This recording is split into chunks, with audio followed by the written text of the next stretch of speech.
Shalom para sahabat insani yang dikasihi Tuhan. Selamat berjumpa kembali melalui channel Renungan Rohani Insani. Inspirasi Sabda Allah hari ini, Kamis 18 Maret 2021, dalam Pekan Prapaskah yang keempat, bersama dengan Pastor Marcel Manggau, CICM, yang sedang bertugas di Paroki Santo Paulus Tello, Makassar. Selamat mendengarkan. Shalom Bapak Ibu, Saudara-saudari pencinta insani dimanapun Anda berada. Berjumpa lagi dalam Renungan Insani pada pagi hari ini. Sebelum kita mendengarkan renungan, marilah terlebih dahulu kita berdoa. Dalam nama Bapa dan Putra dan Roh Kudus, amin.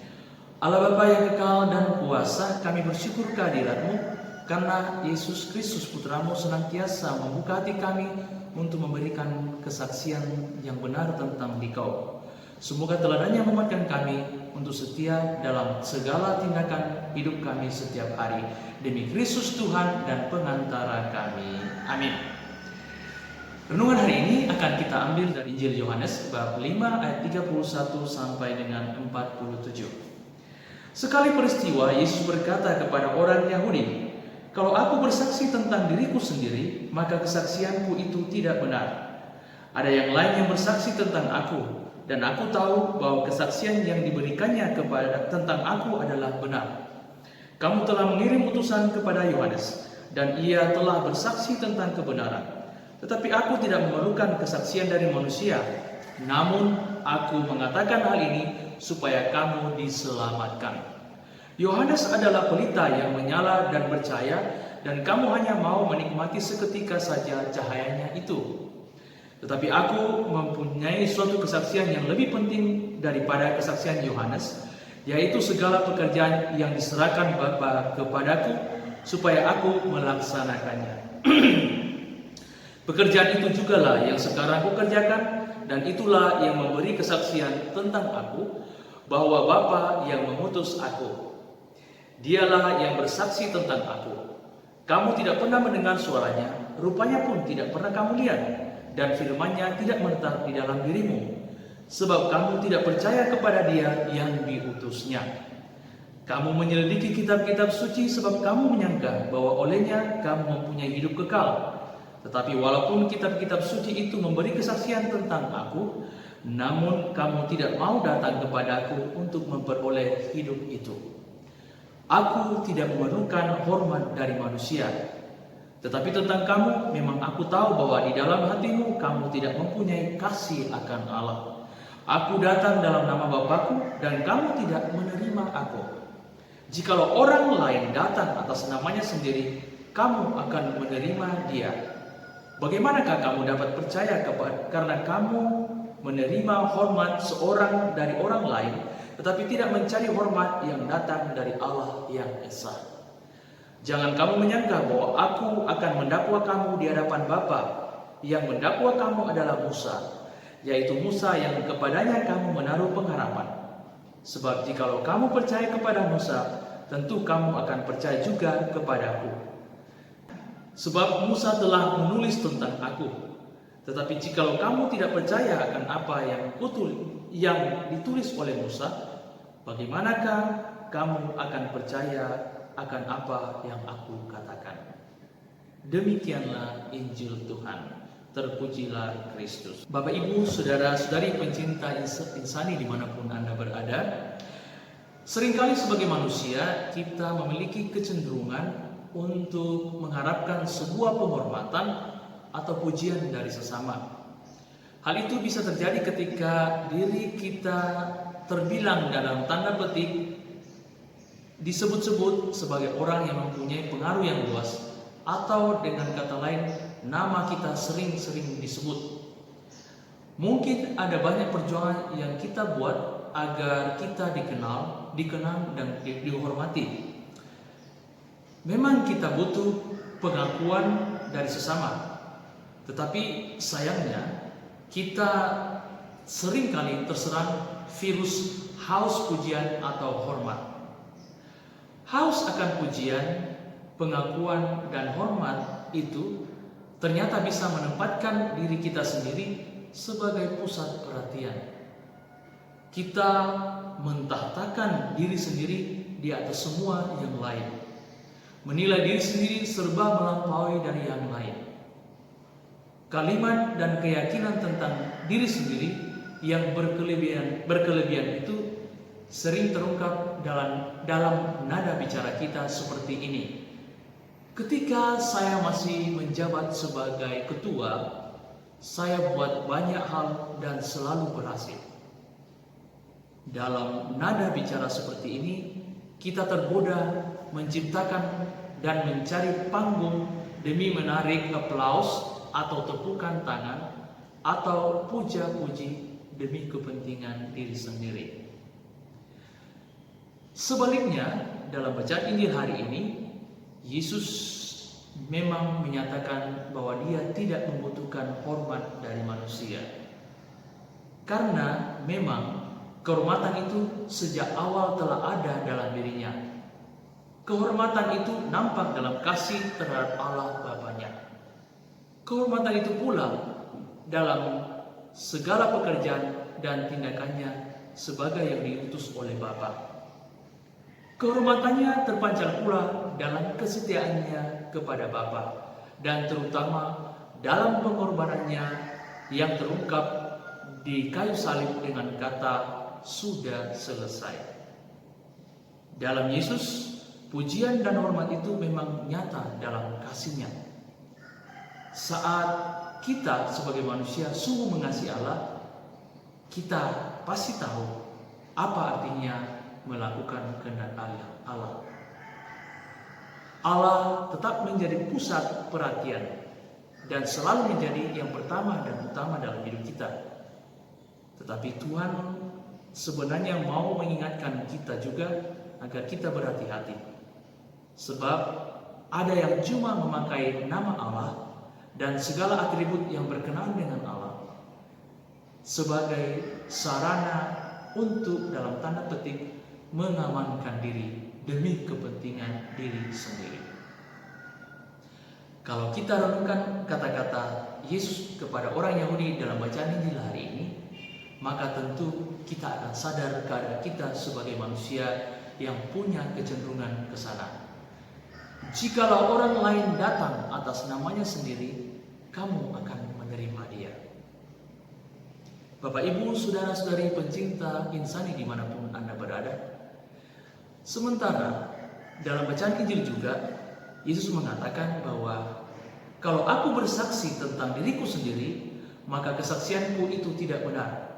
Ada yang lain yang memberi kesaksian tentang aku, dan aku tahu bahwa kesaksian yang diberikannya tentang aku adalah benar. Mengapa manusia membutuhkan kesaksian seseorang untuk membuktikan sebuah kebenaran? Karena pada dasarnya hati manusia belum terbuka. Manusia kurang percaya diri, karena itu juga kurang mempercayai sesuatu yang baru. Manusia memang selalu membutuhkan kesaksian orang lain tentang kebenaran.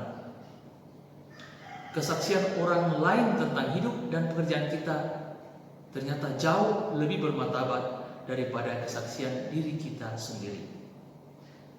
Dalam interaksi sosial dan hidup bermasyarakat, acap kali kita menjumpai ada orang yang suka memberi kesaksian untuk meyakinkan para pendengarnya atau audiensnya tentang dirinya, juga tentang kebaikannya, serta kebenaran yang dihidupinya.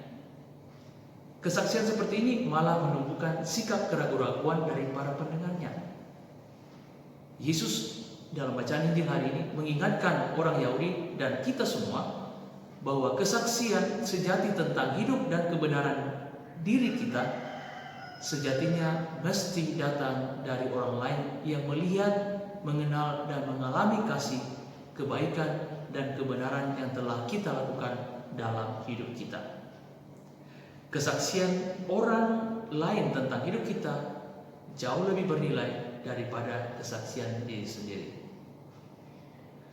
Meski demikian, seorang saksi yang sejati pantas memiliki atau mempunyai dalam dirinya kualitas atau keutamaan beberapa hal berikut ini. Yang pertama, Seorang saksi memiliki kasih yang tulus.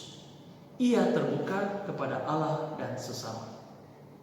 Kedua, ia percaya kepada Allah dan percaya bahwa Allah Maha Tahu, mengetahui seluruh hidup manusia. Ketiga, ia jujur mengatakan kebenaran dan dengan rendah hati bersaksi tentang kebenaran. Seorang saksi sejati tahu tentang tugasnya untuk mengatakan yang benar, menolak kepalsuan, kebohongan, dan hoax. Ia tahu bahwa saat memberi kesaksian Allah sedang mengamati dan menyelidikinya.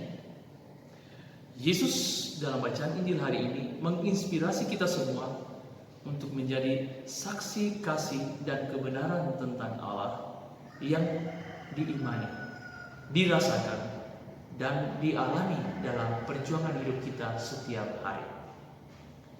Allah hadir dalam pengalaman-pengalaman hidup dan pekerjaan-pekerjaan yang manusia lakukan. Bahkan Yesus meminta orang Yahudi dan para muridnya untuk belajar percaya dari pekerjaan-pekerjaan Allah yang ia lakukan. Bagi Yesus, pekerjaannya telah menjadi saksi dan bukti nyata bahwa Allah hadir dalam hidup dan karyanya. Apa yang dikerjakan Allah itulah yang dikerjakan oleh Yesus. Dan kita patut belajar dan berusaha menemukan pekerjaan Allah yang hadir dalam pengalaman hidup nyata kita setiap hari. Sekarang menjadi pertanyaan bagi kita, apakah yang menjadi kesaksian hidup kita yang nyata tentang Allah yang penuh kasih, tentang Allah yang mencintai kita? Bagaimana kita menjadi saksinya? Kalau kita tidak percaya pada kesaksian Yesus, pada teladan Yesus, maka kita tidak akan pernah menjadi saksi yang sejati tentang Allah yang Maha Kasih. Sebab kesaksian hidup dimulai dari sikap percaya. Tanpa sikap percaya kepada Yesus, kesaksian hidup akan menjadi sirna, akan menjadi hampa. Sebab tujuan utama kesaksian kita adalah supaya orang percaya kepada Yesus atau kepada Allah dan bukan kepada kita. Sebab bukan kita yang menyelamatkan, melainkan Allah lah yang menyelamatkan. Marilah kita membuka hati kepada Tuhan dan siap sedia belajar menjadi saksi kasih Allah yang rendah hati, yang tidak mencari hormat, melainkan yang mencari keselamatan dan kebenaran dari Allah. Sebab itulah yang menjadi impian rohani hidup kita sepanjang perjalanan hidup kita di dunia ini. Semoga Tuhan membantu kita semua untuk sampai ke sana. Semoga demikian. Amin. Tuhan memberkati kita semua. Sebelum kita mohon berkat Tuhan, marilah kita berdoa. Allah Bapa yang Maha Kasih, kuatkanlah kami senantiasa untuk terbuka kepada kesaksian Yesus Putramu yang membuat kami bisa rendah hati bahwa Engkaulah yang menyelamatkan kami dan bukan kami yang menyelamatkan diri kami. Semoga kesaksian hidup kami bisa juga membawa orang kepadamu dalam kehidupan kami setiap hari. Demi Kristus Tuhan dan pengantara kami. Amin. Tuhan sertamu dan sertamu juga. Semoga kita semua, seluruh anggota keluarga kita, segala pekerjaan dan perbuatan baik kita senantiasa dilindungi dan bimbing oleh berkat Allah Maha Kuasa, Bapa, Putra, dan Roh Kudus. Amin. Terima kasih saudara-saudariku yang telah mendengarkan sabda Allah. Saya, Pastor Marcel Lolotandung, mengucapkan berlimpah terima kasih kepada Pastor Marcel Manggau. Semoga Pastor bersama dengan rekan imam dan segenap umat di paroki senantiasa diberkati Tuhan dalam setiap aktivitas dan pelayanannya. Amin.